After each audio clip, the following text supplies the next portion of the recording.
Have you ever felt um, a really strong pull towards a specific animal?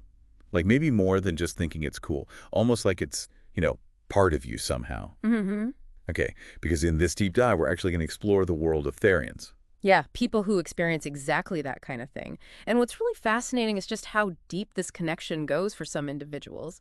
With an animal, or maybe a type of animal, Right. it becomes like a core part of their identity. It's way beyond just liking wolves or cats. Definitely more than a favorite animal. Huh. So our aim here really is to try and understand what it actually means to identify as a Therian. Mm-hmm. And, how does that identity get expressed?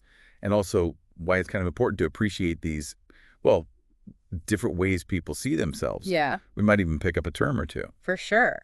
And building on that idea, that deep connection, I mean, how does someone even get to that point, identifying as Therian? Yeah, good question. Well, the sources we looked at suggest it really stems from something quite intrinsic, a really powerful internal feeling. You think of it like a deep resonance, or maybe a feeling of recognition, like belonging on a really fundamental level. It's not, a passing interest. That makes sense. So it's like a really ingrained part of their sense of self. Exactly. Okay, so how does someone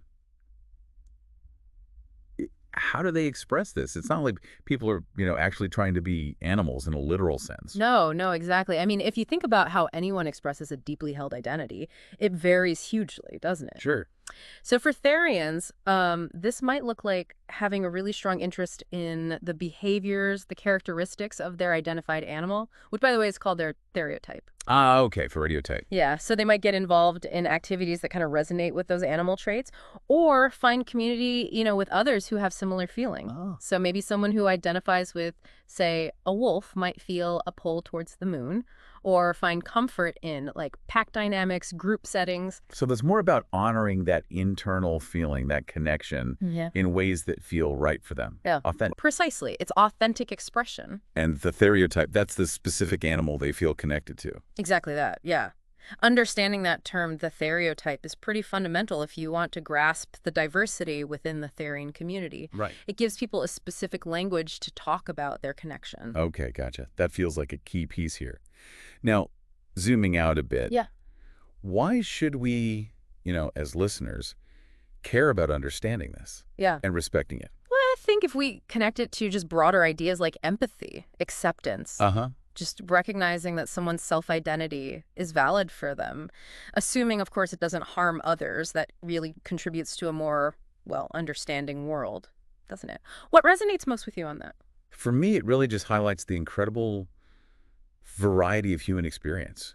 Mm-hmm. Just because I don't personally feel like a wolf spirit inside me doesn't mean that feeling isn't totally real and meaningful for someone else. Absolutely. Yeah. It kind of just boils down to respecting how individuals experience being themselves. Couldn't agree more. And exploring something like therianthropy just give us a chance to widen our own understanding of all those different experiences out there. Yeah, definitely.